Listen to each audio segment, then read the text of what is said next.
Welcome to What Matters Now, the Times of Israel's weekly podcast drilling into one issue affecting Israel right now. I'm your host, Deputy Editor Amanda Borschel-Dan, here with our senior analyst, Haviv Rettig Gur, for an informal conversation. Hi, Haviv.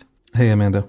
I hear you're about to jet off to somewhere with your kids, and it seems a little coincidental that last time that Iran struck Israel, you were also not in the country. I have nothing to say about that. I can neither confirm nor deny. I am definitely not a Mossad spotter.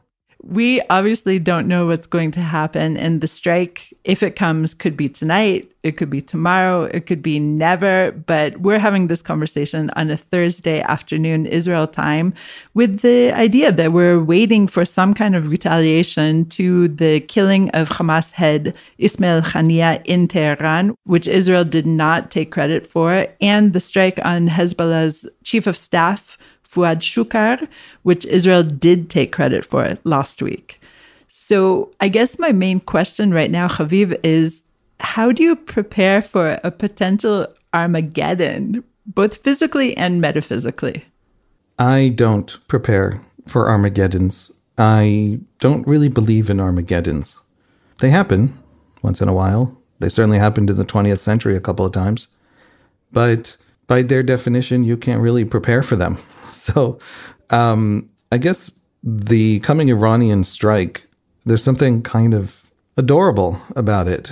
And what's adorable is that it is so much drama and so much psychological tension, not so much among Israelis as among journalists and world diplomats. And most Israelis I know are calm and relaxed. Every restaurant I've been to was full. There was a bar that I came across that had a drinking game. When the missiles come, each type of missile is a different kind of drink, and that's the drinking game set up in this bar. It's a much more relaxed atmosphere. It's not going to be Armageddon. Iran doesn't have those capabilities, and yet, and. So the question for me is not how we prepare for real disaster. It's how we keep our families safe. Safe is not just physical. Safe is also emotional, mental. How do I keep my kids happy? They know there's something coming. They know there might be a big war on. We might be on the cusp. Their friends are telling it because their friends are hearing it from their parents. And they are happy and relaxed. And that's my job. And so how do we do that? I turn to Amanda Borschel-Dan, who has more kids and whose kids are happy and well-adjusted. And so how do you keep the kids happy when there seems to be some, tension around? And we work in jobs where we focus always on the bad news, always on the tension. That's the news. It's not our fault. That's structural, right? So how do you keep the kids happy? Well, I think it's very important to have some kind of stocks in your mamad or a safe room. And we're both blessed to have a safe room in our homes. And one of the things, I actually had my almost 12-year-old take a picture of what I put inside the cabinet in our safe room, which is also my 14-year-old daughter's room. And so he sent me a picture earlier today. I'm in our Jerusalem office working right now. And in the cabinet, I stuck in one of my favorite snacks, which is peanuts in a shell, because it's not only delicious, it's also an activity. You get to shell the peanuts and eat them. And it sounds so trivial, but I think that is kind of a key in keeping the kids, I don't know if happy, but at least occupied and content. Feed them and give them something to do. So we also have tons of water in the safe room. And I definitely made sure to have enough diapers there for the almost 3-year-old who is sadly still in diapers. What do you have in your safe room, Haviv? My safe room is my office. So mostly bookshelves, a big computer desk, a couple of guitars, luggage, all the luggage stacked up. This is not a safe room, I'm starting to realize as we speak. I'm sitting in this room, and it is not a useful safe room. So, all right, we started this with you asking, what do you bring to the safe room, physical and metaphysical? So let me suggest, first of all, riffing off of what you said, you bring something to do. You bring not food so much as food that takes a lot of work. And then you have, right, for me, that would be sunflower seeds, bottled water, because, who knows? You might be thirsty when you're in there. You're not going to be in there for hours and hours. You're going to be in there for, one siren, then you can go out. Then there's another siren, then you can go out. Bring family games, bring board games. My 10-year-old is really into Talisman right now. Talisman 4th edition went out of print and was selling for $950 on eBay. So I told him, I'm sorry, you can't have Talisman. And then finally I found it in some toy store in Britain and had it shipped over for $130, something like that, which is twice the retail cost. Luckily, in the last couple of months, they came out with 5th edition and it's selling for regular cost, and you can order it on, Amazon or other sites. So we have a couple copies now of Talisman. We're going to play long games of Talisman if we have to be in this room. Make it a happy space. And here's the thing. It is a happy space because the safe room in every home in Israel, some old buildings don't have them. Tel Aviv doesn't have them as much as the periphery and places that are more rocket battered over the years. But they were built by this country, a multi-billion shekel project to protect our families. That's a happy thing. The world isn't safe, but when you've got a country and a solidarity, a basic society that's there to protect your family, that sees its function as that, that's a good thing, right? Yeah, I have to say, Haviv, that when Iran did strike in April, it was nerve-wracking because there were a lot of big booms and things of that nature, but I was extremely happy to have all of my chicks in one nest at the same time. Now, of course, I have 3 soldiers and they're not going to be around, I would assume, if Iran does strike, or Hezbollah, of course, that's another option. But it's always, for me, it's always really important to know where the chicks are in general and that they have the opportunity to get to a nest. And that is something that we're confronting right now with our older kids who are more mobile. And it is a little nerve-wracking to know that your kids have this independence and not to 100% know where they are all the time during this fraught situation. Your kids are a bit younger than mine, and so maybe they're not out and about as much. My 13-year-old has a bus card and takes the bus with friends all over. He goes off and comes back, and I would say this, I do like to know where they are. I do feel very protective. Also, I refuse to worry. I refuse. The fact is that Iran is in a real pickle right now because it launched the biggest missile attack in the history of missiles back in April and accomplished nothing. The nerve-wracking thing, but nothing was accomplished. There's a little puff of dust in one army base in the south, and there was a piece of a broken rocket that was intercepted that landed and terribly wounded a little girl. And that's Iran's great accomplishment in its vast missile strike on Israel. Iran's problem now is that it has to calibrate attack that it has to thread a needle that's almost impossible to thread. It needs an attack that doesn't look weak, doesn't look failed like the last one. At the same time, it can't actually cause the kind of damage that would lead to a massive Israeli counterstrike. Vladimir Putin, okay, we're talking about our safe rooms. Vladimir Putin said that Iran's attack can't hurt Israeli civilians. Now, Vladimir Putin doesn't care about civilians, certainly not about other people's civilians. Why is he worried about attacking civilians? Because we absorbed 120 Yemeni missiles, Houthi missiles. And then when one drone got past our air defenses and killed a civilian, we took out their major oil shipping port. We absorbed a lot of bombardments from Hezbollah. We attacked Hezbollah back, killed 400 Hezbollah fighters over the last 10 months, but nevertheless took a lot of hits. When they killed those 12 kids on the Golan Heights, we took out their chief of staff of their military forces. Putin is saying there's a pattern to the Israelis. Don't kill their civilians. Because they might just take out Bandar Abbas. They might just take out your oil depot. They might just take out your drone factories that I desperately need to buy drones from because they're my main supplier of drones in the Ukraine war. So don't kill their civilians. It's not advice for the Iranians. It's begging the Israelis not to respond the way the Israelis have responded in Yemen and Lebanon. And That to me is exactly the Iranian predicament with this attack. And it's exactly a sign of our strength. And it's exactly why I will not be afraid and I will not be cowering. They got a bigger problem than I've got, because as soon as I get up and start to fight, I'm actually incredibly dangerous. And so one of the things you should bring with you into your safe room is an awareness of our strength. When we fight, we're dangerous. Remember that. And you're sheltering for the kids. You're sheltering for you when the sirens sound. Also, you're a little bit sheltering for the enemy, because if the enemy kills you, the enemy suffers terribly. Protect yourself so that our response against the enemy can be gentler. How's that for progressive values?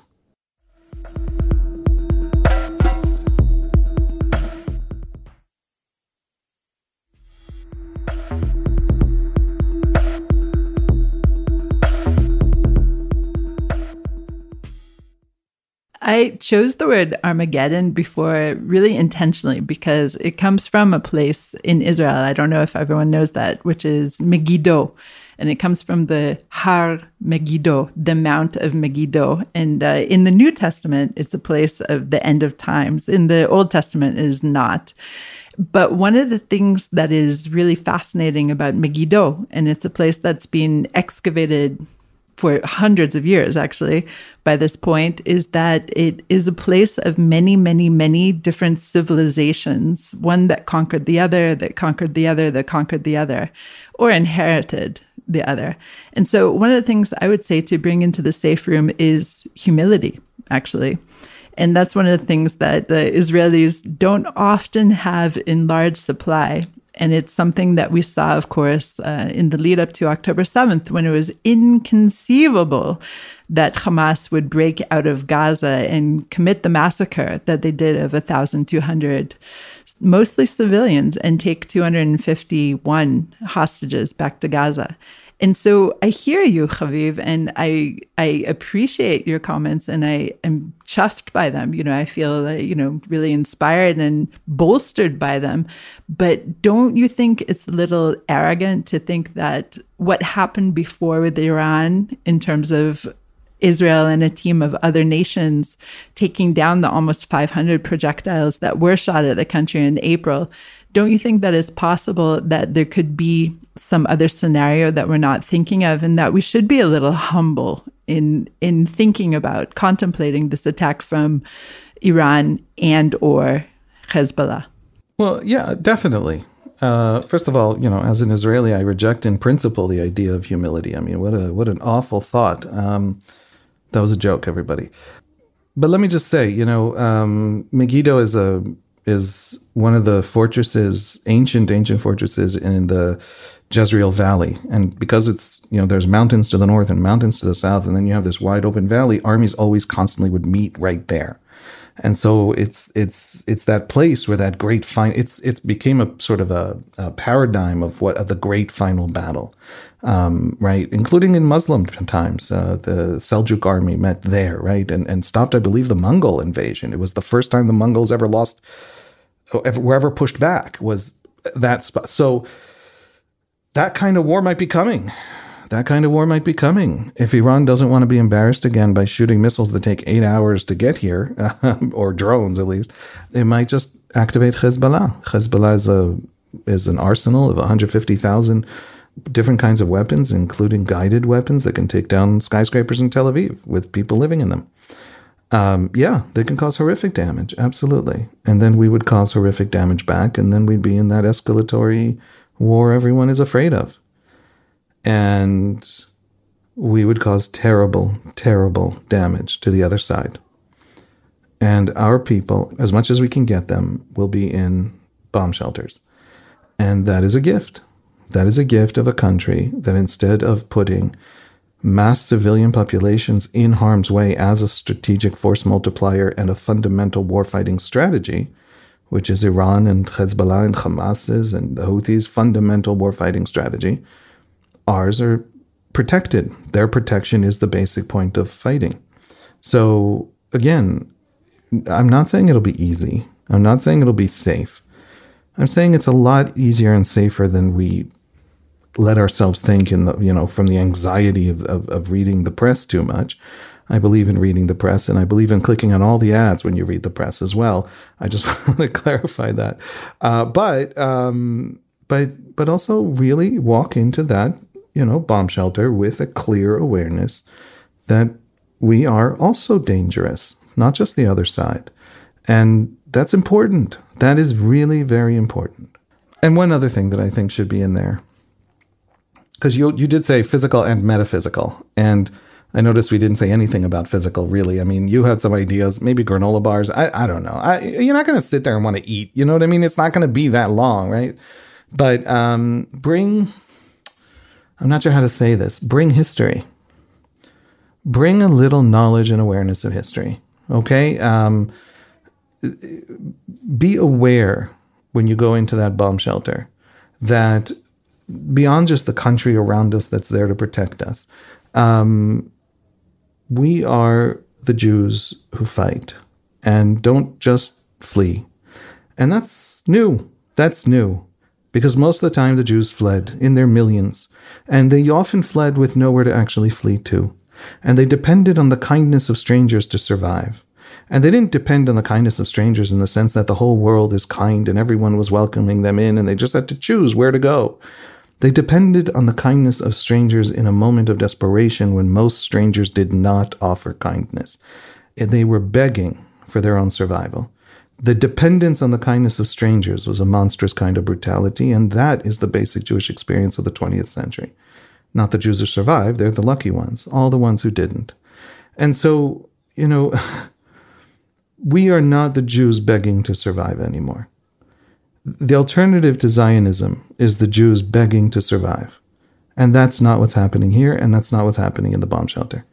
Just hold on to that when the worst comes. And I don't mean an Iranian missile attack that, maybe there'll be 1 hit or 7 hits, or it's not, I don't want to minimize it. It's going to hurt somebody. It's going to kill somebody. But that's not what I'm talking about. I'm talking about the big war, the dramatic war. I'm talking about a generational war that the enemy is planning. I'm talking about, there is a reason to welcome an escalation, and it's a very simple reason.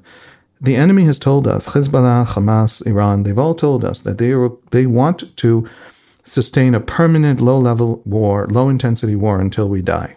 And the point is our death, and there's nowhere else to go from there. Nasrallah said that in a speech last week. He said, there's no middle ground with Israel. They either win or they are destroyed, and we have to make sure they are destroyed. And so if you tell me that, if you tell me I have no option except my own destruction or to fight you, I'm not going to fight you on your terms. I'm not going to let you have a permanent low-intensity conflict until my own death that I can't stop in any way except with my own destruction. So you make it my interest to escalate. So even that bad war, there's worse than that bad war. And there are good reasons to think that that bad war will go our way. Really good reasons. They're an incredibly incompetent enemy, and they've proven that again and again and again. We keep fearing what they might be able to do, and they might be able to do it. They also might be a lot weaker than they pretend. Their entire political culture, because these are basically tyrants, is a big smoke and mirrors show about their own power.